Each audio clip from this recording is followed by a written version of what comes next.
নির্বাচনের দিন ছাড়া গণভোট করার সিদ্ধান্ত কখনোই মানবে না বিএনপি। আবারও সাফ জানিয়ে দিলেন দলের মহাসচিব মির্জা ফখরুল ইসলাম আলমগীর। বলেন, নির্বাচনের আগে গণভোট আয়োজন অযৌক্তিক।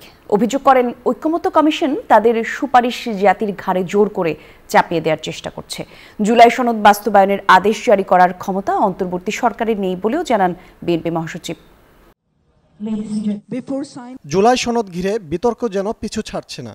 17 অক্টোবর ঐতিহাসিক জুলাই সনদে সই করে বিএনপি, কিন্তু স্বাক্ষরের কালি শুকানোর আগেই সনদ বাস্তবায়নের সুপারিশ নিয়ে এখন নতুন বিতর্কে দলটি।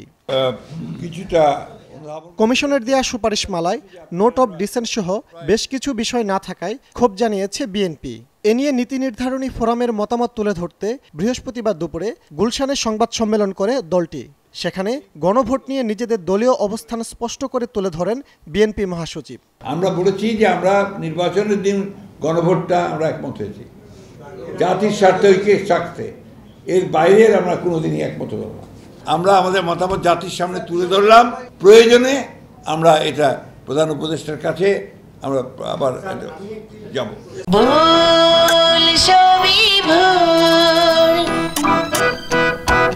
বিএনপি বলছে, ঐকমত্য প্রতিষ্ঠায় যে কমিশন গঠন করেছিল সরকার, সেখানে ঐকমত্যের নামে প্রহসন হয়েছে। তারা মনে করে জুলাই সনদ বাস্তবায়ন আদেশ জারির এখতিয়ার প্রধান উপদেষ্টার হাতে নেই। সরকারের এরকম আদেশ জারি করার এখতিয়ার নাই।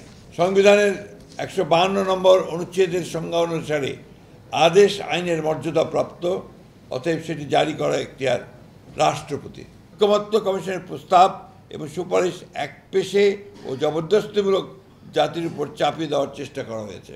এ সময় সংবিধান সংস্কার পরিষদের প্রস্তাব কারা দিলেন সেই প্রশ্ন রাখেন বিএনপির স্থায়ী কমিটির সদস্য সালাউদ্দিন আহমদ। হঠাৎ করে সংবিধান সংস্কার পরিষদ গঠনের যে প্রস্তাবটা দেয়া হলো এবং সেটা কারা দিল, কিভাবে দিল, সুপারিশে কিভাবে আসলো, তাইলে জাতীয় সংসদ নির্বাচন অনুষ্ঠিত হবে নাকি সংবিধান সংস্কার পরিষদ নির্বাচন অনুষ্ঠিত হবে?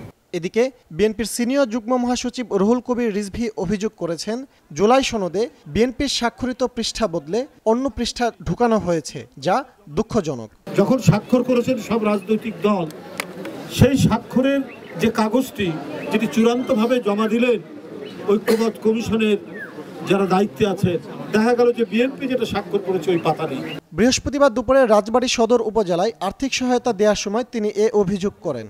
পাচুরিয়া ইউনিয়নের খোলা গ্রামের বাসিন্দা জন্মান্ধ গফুর মল্লিকের বাড়িতে বিএনপির ভারপ্রাপ্ত চেয়ারম্যান তারেক রহমানের পাঠানো ওই অর্থ সহায়তা দেয়া হয়। বিএনপি সহ আন্দোলনরত সব দল। ফজলে রাব্বি, সৌরভ, নিউজ 24, ঢাকা।